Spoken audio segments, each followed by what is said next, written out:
All right, what is going on, everybody? Welcome back to another day of SaberSim's DFS office hours. It is Thursday, March 30th of 2023. It is opening day of the MLB season. Good luck to all of you playing any opening day contest. Going to be a long, fun day of baseball if you're able to tune in or keep up with the scores as the day goes on. But a lot of DFS action coming at you today. Like we said, baseball. I know golf teed off this morning. There is an 11-game hockey slate still going strong. And then there is a 2-game NBA slate. So a ton of DFS action coming at you today. And, also looking ahead to the weekend, we got XFL, got NASCAR. I'm not sure if we have F1. I do not believe we have MMA this weekend, taking a weekend off there. But great time to be playing DFS. So if you are not joined up with SaberSim, just found this show, interested in our optimizer, we have a 7-day, no strings attached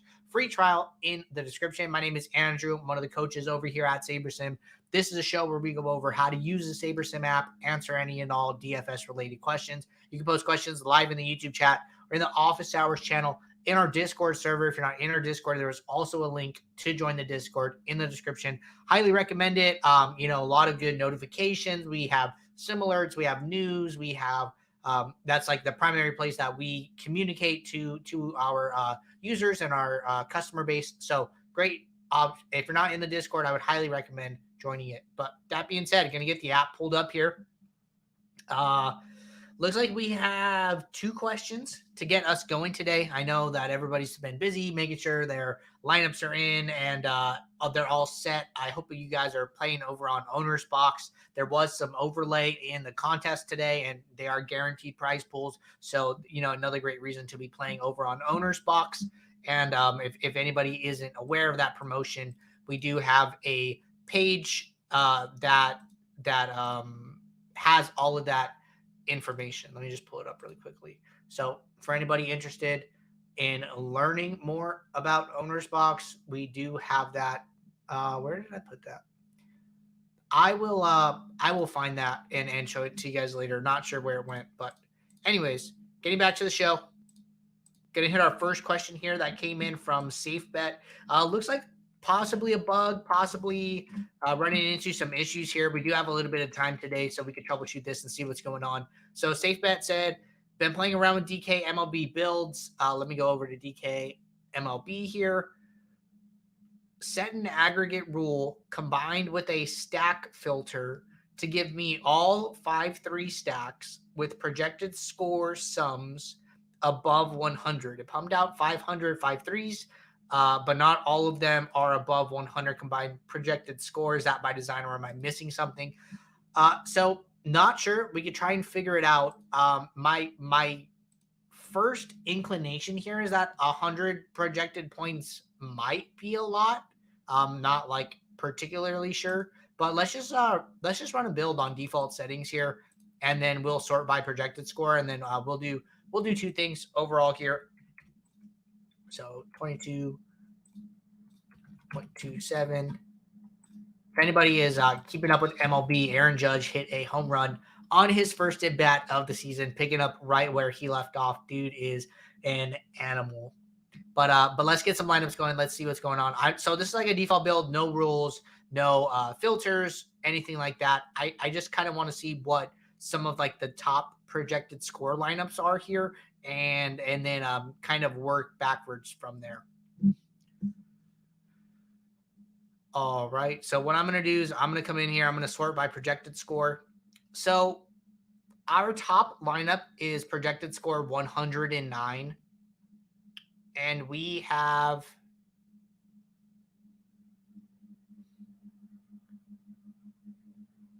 just scrolling. Let's look at our entire pool. So there's only about 200 and like 20-ish, 221 lineups in this set that are over 100 projected score. I think the problem is that the projected score aggregate rule is just probably a little high here. And the builder is just having trouble finding enough lineups that meet that criteria. So all it's doing is building like the next possible best lineup that it can build. So I would just review that. I think if you're ever looking for, a baseline projected score, or you want to kind of get a feel for the slate, see what kind of slate it's going to be, I would just run a cash build. Just come in here, set your settings to cash, and just run a handful of lineups. Maybe just run like 20. You could run more. The cash builder does work slower. People have like written into support asking that question. So just so everybody's aware, what the cash builder is trying to do is it is trying to solve for the mathematical optimal lineup based on projected score. So it is building the highest projected score lineup it can build, and then the second highest projected score, and then the third, and then so on and so on, right? So that is a very intense calculation. So that ends up taking a lot longer. What we're doing with our GPP builder is different. We are not optimizing for projected score. We're optimizing, for upside correlation. We're bucketing these sims, and then they all get spit out, and then Saber Score goes through and grades them all based on those criteria. So the two builders work differently. The cash builder will usually be much slower here, but we ran a cash build, 20 lineups. Our top projected score is 112 fantasy points here, and so I just have a feeling that the issue was not with the rule or not with the stack types. It was just with the availability of enough combinations of lineups that met that criteria from the sims that we sampled. All right, next question here from WBODT. Question says, any recommendations on a minimum bankroll to get started on DK? I think this is an interesting question. I would say that, if you kind of work backwards, right? So if you go and look at our DFS profit plan, we say to play like 2.5% to 5% of your bankroll on a daily basis, or up to that amount on a daily basis. So just as like a general rule, that concept is like, the smaller your bankroll, the closer you should. Well, I don't want to say that. This is how I feel, I guess, personally. The smaller your bankroll, the more I think that it's okay to play closer to the 5% side. And then as your bankroll kind of grows and you're entering more and more contests, more and more entry fees, I would be a little more careful with that and kind of move closer to that 2.5%. At least that's like what I did when I was coming up. I was playing more aggressively early on, and then I had started to scale even beyond or even lower than 2.5%. I think you get to a certain level, and it's the numbers get bigger, and even 2.5% cannot feel comfortable at times. Then you want to scale that down even further. I think that's like totally okay, but as a good baseline, if I had to give a recommendation, I would probably say like $200. If you have $200, that means that you could play $10 a night, and that gives you opportunities to play like the quarter jukebox for $5. You get to play a dime time for they have like the 4,000 entry dime times. So then that's like another $2. And then you could probably play like the $1 and the $2 single entry. And then boom, that's your $10 per night. You have a 70-30 split with diversifiers and elevators, and you can work it up from there. But that's what I would probably think is like a good baseline. I think if you go like $100, well then, now you only really have $5. You can play like a dime time, and then, a single entry and or the $1 single, the $2 single, not like my favorite combination there. So I think that $200 bankroll is a good starting point, and it gives you options with to be able to follow the profit plan and to get some MME, some 20 maxes in your contest mix there.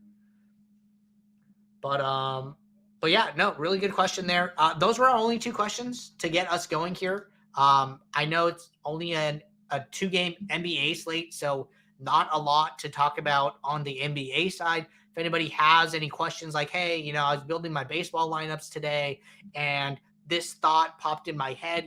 What do you think about that? There's still like a ton of baseball to play today.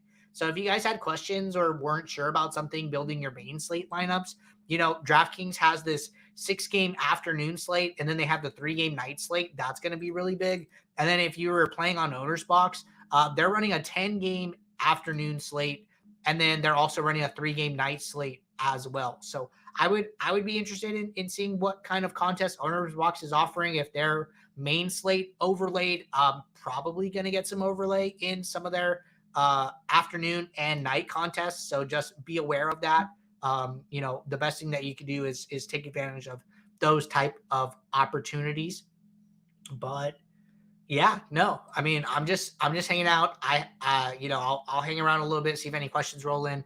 I had a great time building MLB lineups this morning. It was fun.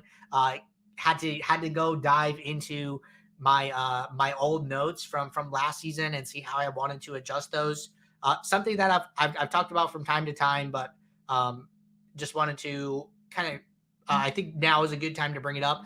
Really important to kind of write down your process. Write down the core components of your process, because seasons end and you move on to the next sport, and then that season comes back around. It's like, oh my gosh, how do I build lineups for this sport? What was my process like? You spend an entire season dialing it in, making adjustments, getting rid of some aspects, adding in new aspects. And you can easily forget that, right? You can easily forget all of that. So I think it's really important. I just have like a Word doc for every single sport that I play, where it says, do this, do this, do this. And then sometimes you get on, let's say like you log on late and you don't have the amount of time that you usually have. You're in a little bit of a crunch.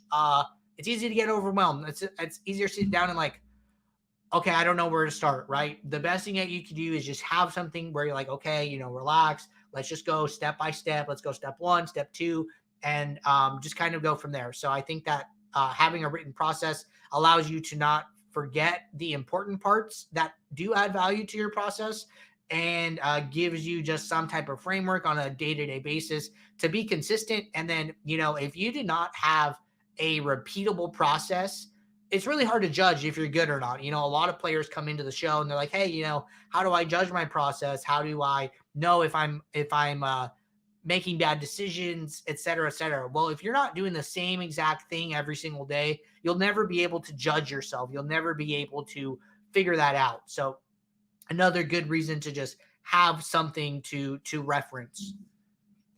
All right, so Nomad said, we are watching baseball, no time for questions. That's a good one. Uncrabby Cavi said, how did you incorporate the new adjusted ownership into your process? So good question. Honestly, I was pretty surprised how I guess I would just say like how close some of the adjusted ownerships were. Like even Acuna, he's within 4 to 5 adjusted own. Devers, all these guys, like the adjusted ownership wasn't super far off from hitters. It was a little higher, especially the pitchers, which were really even. I've been like doing a demo and explaining a lot of the adjusted ownership with hockey examples here. And I was like kind of surprised how much more variant like the top owned hockey plays were compared to MLB plays. To be honest, I just let SaberScore 2.0 handle it, really. I think that, one thing that I did do was I went in and looked at like what the top adjusted owns were versus ownership, like I just talked about. So for me, it's like, okay, let's look at our batters. What are the biggest differences here? How this just tells me how variant are these guys, right? That's kind of what I'm looking for here. And it's like, okay, Acuna is, more variant than his ownership, or I don't love the term like he's like bad chalk. I just think that his results are a little more volatile. And then I checked out my pitchers. Excuse me. So like these guys are pretty solid, pretty standard here. And then when I went into the post build, what I did was I just made sure that my highest exposures were pitchers ahead of position players. I think it's like a concept we talked about yesterday, but I am much more happy with my highest exposures coming from pitchers, and then, having a much lower exposure to batters. I was messing around with mini Neeks. Mini Neeks handled this like really well for me. We can see it here. So if we go from like one mini unique, our top batter is 26% owned. And then when we go to 5 mini uniques, which is like half of the pool, that position player drops down to less than 19% here. So that's exactly what I want to see. I have 5 pitchers more exposed than my first batter here. That really falls in line with what I was kind of interpreting from adjusted ownership. So I think as long as I'm seeing a mix like this, I'm pretty happy with letting SaberScore do the work for me here. And then if we like go over to one of the SaberScore formulas here, we did make some adjustments to this. I don't remember if there was like a big announcement or not, but we increased the weight of adjusted ownership for baseball. I believe for baseball, when we had originally come out with these concepts, we had talked about having, sport specific Saber scores based on, sport dynamics, correlations, variance, etc. And so we did make the adjustment to MLB. This weight was a lot lower for NBA. My understanding was like negative 0.3, but now this is up to -1. So we are weighting adjusted ownership a lot more in this baseball SaberScore formula here. So those are my thoughts on adjusted own and how I am using it, interpreting it early in the baseball season. But all right, everybody, might be a quick, short show today. Good luck in all of your MLB contests. We will be right back here tomorrow for our Friday show. If you guys have questions about baseball, looking ahead to the Friday evening main slate, looking ahead to the weekend, drop those questions in the office hours channel. It gets us a steady queue of questions to get the show rolling with. But until then, good luck in your contest. Take care, and I will see you. Bye.